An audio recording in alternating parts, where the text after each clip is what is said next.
Most of the NEET aspirant क्या सोचते हैं कि अगर हम लोगों ने 12-12 घंटे पढ़ाई की ना तो इजीली हमारा नीट में सिलेक्शन हो जाएगा। मेरे दोस्त, क्या आप ही एक ऐसे अनोखे बच्चे हो जो 12-12 घंटे पढ़ाई करते हो?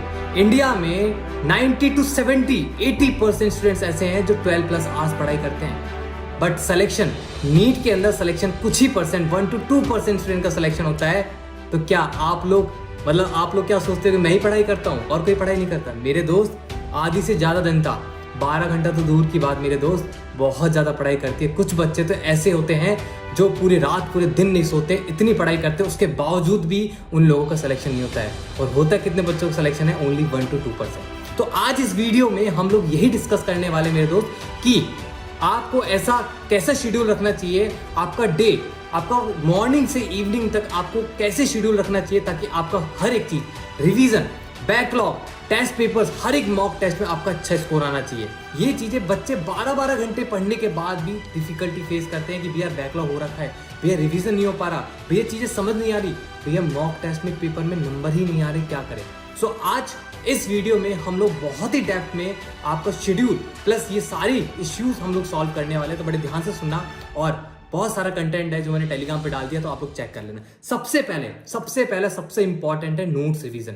आप में से बहुत सारे बच्चे क्या सोचते हैं कि यार नोट्स रिवीजन इंपॉर्टेंट नहीं होता, कल नोट्स रिवाइज कर लेंगे, आज क्लास ले ली नहीं।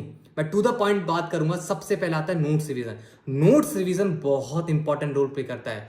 मेरे साथ के एक दोस्त है जो कि एम्स दिल्ली में, जिनकी रैंक 6 आई थी, उनका इंटरव्यू हुआ था, तो मैंने देखा था और उन्होंने पर्सनली बताया था, उन्होंने अपनी बायो की एनसीईआरटी का 18 टाइम्स रिवीजन किया था नीट एग्जाम होने से पहले।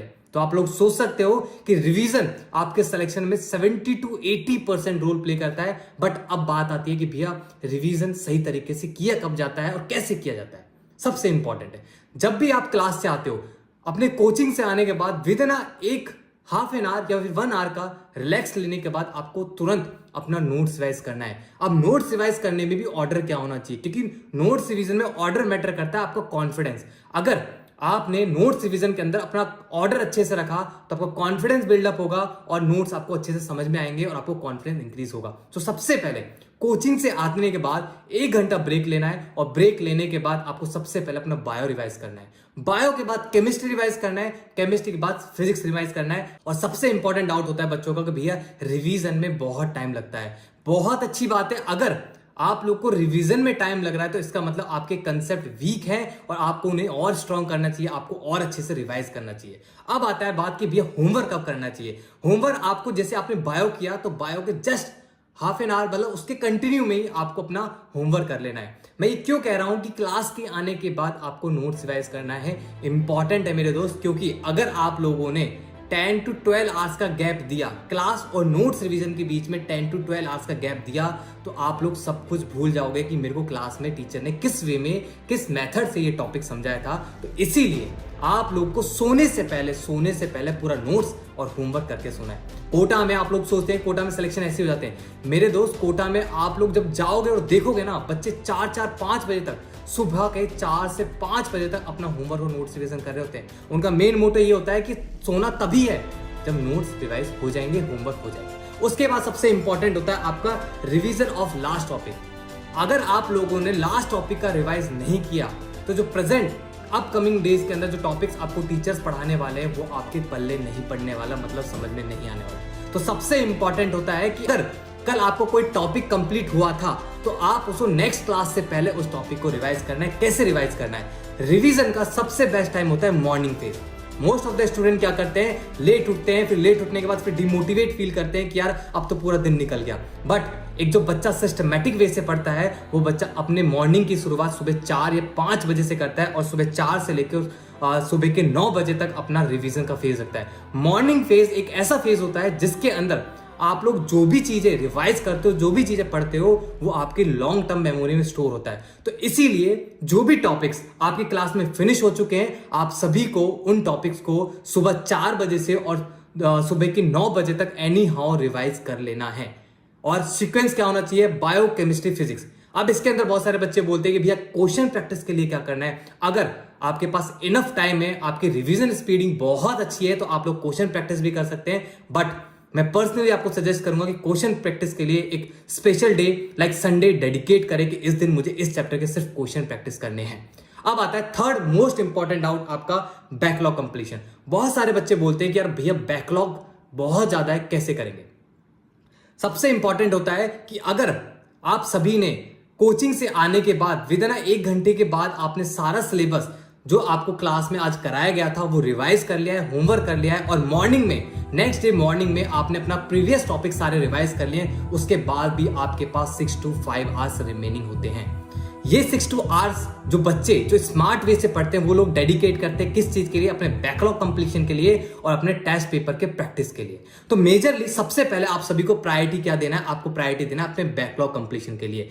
जब आपका जिस वीक आपको कोई भी टेस्ट नहीं है उस वीक आपको ये जो 6 to 5 आवर्स हैं, इन आवर्स को आपको अपने प्रायोरिटी देना है अपने बैकलॉग के लिए। अब कैसे देना है, बहुत सारे बच्चे क्या करते हैं कि तीनों सब्जेक्ट को पैरेलली लेके चलते हैं कि यार केमिस्ट्री भी एक चैप्टर केमिस्ट्री का, एक चैप्टर बायो का, एक चैप्टर फिजिक्स का। अगर आप लोग इस वे से अपना बैकलॉग कवर करोगे तो कभी नहीं होने वाला, और बैकलॉग क्रिएट हो जाएगा। अगर इस मेथड से फॉलो किया ना तो बैकलॉग पे बैकलॉग इंक्रीज होगा। तो सबसे पहले आप लोगों को नंबर ऑफ लेक्चर्स काउंट करने हैं कि इस चैप्टर के मोस्ट इंपॉर्टेंट है सबसे पहले क्या कि आपको हर एक इंडिविजुअल चैप्टर इंडिविजुअल सब्जेक्ट का खत्म करना है। मैं टारगेट करता हूं कि मुझे 4 to 5 डेज के अंदर रोटेशन मोशन फिजिक्स का चैप्टर खत्म करना है। तो मैं क्या करूंगा, सबसे पहले जाके उसके नंबर ऑफ लेक्चर्स काउंट करूंगा कि यार XYZ इतने लेक्चर्स हैं, और डिवाइड करूंगा कि कितने दिन के अंदर मुझे लेक्चर्स खत्म करने हैं। आपको हर एक चैप्टर को कंप्लीट करने के लिए एटलीस्ट एक प्रॉपर टाइम और एक प्रॉपर डेडलाइन आपको क्रिएट करनी पड़ेगी। अगर आपने एक प्रॉपर डेडलाइन क्रिएट नहीं करी, नहीं फिक्स की, तो आपका जो बैकलॉग है कभी कंप्लीट नहीं होगा। तो सबसे इंपॉर्टेंट क्या है, आपको अपनी डेडलाइन फिक्स करनी है कि मेरे को इतने दिन के अंदर एनी हाउ सिलेबस कंप्लीट कर देना है, अपना बैकलॉग कवर कर देना है। फिर क्या करना है, नंबर ऑफ लेक्चर्स को नंबर ऑफ डेज से डिवाइड करना है। उसके बाद आपको अप्रॉक्स आएगा कि आपको डेली बेसिस पे कितने लेक्चर्स में से कितने लेक्चर लेने चाहिए। आपके पास 12 लेक्चर्स हैं, तो 12 लेक्चर्स में से क्या आपको डेली बेसिस पे 1 लेक्चर लेना चाहिए, या फिर 3 लेक्चर लेने चाहिए, या फिर 4 लेक्चर लेने चाहिए। तो आपके पास एक एवरेज आएगा, उस एवरेज को डेडलाइन लेके एज अ टारगेट लेके डेली बेसिस पे कवर करना है। और सबसे मोस्ट इंपॉर्टेंट है, प्लीज ब्लंडर मत करना। मोस्ट ऑफ द स्टूडेंट क्या सोचते हैं कि बैकलॉग हम लोग 1 शॉर्ट वीडियो के थ्रू कवर करेंगे और 1 से 2 दिन के अंदर खत्म कर देंगे सारा बैकलॉग। अगर आप लोगों ने इस टाइप से अपना बैकलॉग कवर करने का ट्राई भी किया तो बेटा कभी बैकलॉग कवर नहीं होगा, और आपके जो कंसेप्ट है वो कभी अच्छे से प्रिपेयर ही नहीं होंगे। और फिजिक्स केमिस्ट्री में कंसेप्ट बहुत मैटर करता है, इसीलिए एटलीस्ट हर चैप्टर को कंप्लीट करने के लिए 4 to 5 days maximum to minimum है, इतने दिन के अंदर एक चैप्टर का बैकलॉग कवर हो जाना चाहिए, ना तो इससे कम ना इससे ज्यादा। ये फिक्स है, ये रिसर्च के बेसिस में बोल रहा हूँ, ये खुद ने मैंने अपने ऊपर अप्लाई करके देखा है, बहुत फ्रूटफुल है। अब आते हैं आपके कि भैया संडे को टेस्ट है और संडे के टेस्ट के लिए सिलेबस कैसे रिवाइज करें, क्योंकि मोस्ट ऑफ द स्टूडेंट के साथ क्या होता है कि सिलेबस पूरा रिवाइज ही नहीं हो पाता, डीपीपी शीट तो बहुत दूर की बात। बट मैं आज आपको इस वीडियो में एक ऐसा मेथड बताने वाला हूं कि आप इस मेथड को फॉलो करोगे ना तो आपको जो रिवीजन मेथड है ना टेस्ट सिलेबस को कंप्लीट करने का, उस मेथड को फॉलो करने के बाद आपके हर एक टेस्ट में, हर एक मॉक टेस्ट में आपका 600 प्लस स्कोर होगा। और ये प्रैक्टिकली मैंने हजारों बच्चों पे अप्लाई किया है और रिजल्ट है कि हर एक बच्चे के 600 प्लस स्कोर आया है। करना क्या है, सबसे पहले आपको क्या करना है, आपका जो बैकलॉग वाला सीन है और जो आपका टेस्ट पेपर सिलेबस कंप्लीशन वाला सीन है, आपको डिसाइड करना पड़ेगा कि किस वीक मेरा टेस्ट है। जिस वीक आपका संडे को टेस्ट है उस वीक आपको अपना बैकलॉग जो कर रहे हो वो स्टॉप कर देना है और अपना टेस्ट पेपर का रिवीजन स्टार्ट कर देना है। फिर क्या करना है, एटलीस्ट आपको अपना syllabus, notes plus DPP revision आपको एटलीस्ट 3 to 2 टाइम्स तक आपको अपना रिवीजन रखना है। बहुत सारे बच्चे क्या करते हैं कि अपने नोट्स एक बार रिवाइज करते हैं, डीपीपी एक बार सॉल्व करते हैं, करना होता तो करते हैं, नहीं तो सीधे टेस्ट में जाते हैं और फिर बोलते हैं कि मेहनत इतनी की थी बट टेस्ट में नंबर नहीं आया। बेटा मेहनत की थी बट थोड़ा सा और एफर्ट लगाना चाहिए था, जो कि आपने नहीं लगाया। उसके लिए आपको क्या करना है, एटलीस्ट 3 to 4 टाइम या 2 टाइम्स आपको अपने नोट्स प्लस डीपीपी सॉल्व करके जाना है, तब जाके आपका एक डिसेंट स्कोर आएगा जिससे आपका सिलेक्शन श्योर हो सकता है। तो इसके लिए क्या करना पड़ता है, आपको अपने नंबर ऑफ चैप्टर्स, सिलेबस उठाओ, नंबर ऑफ चैप्टर्स काउंट करो, कितने दिन के अंदर रिवाइज करना है, डिवाइड करो, अप्रॉक्स एवरेज आएगा, उस एवरेज को ट्राई करो कि एटलीस्ट उस एवरेज के बेसिस पे आपका सिलेबस 2 to 3 टाइम पूरे रिवाइज हो जाना चाहिए। इस मेथड को फॉलो करने के बाद, क्योंकि मोस्ट ऑफ द जो इंस्टीट्यूट अपने कोचिंग के पेपर्स, मॉक टेस्ट पेपर जो प्रिपेयर करते हैं वो अपने डीपीपी मॉड्यूल शीट्स के अकॉर्डिंग प्रिपेयर करते हैं, और अगर आप लोगों ने उनके डीपीपी मॉड्यूल शीट्स के अंदर कमांड बना लिया तो बेटा आपके हर एक मॉक टेस्ट में उनके इंस्टीट्यूट में टॉप करोगे, टॉप।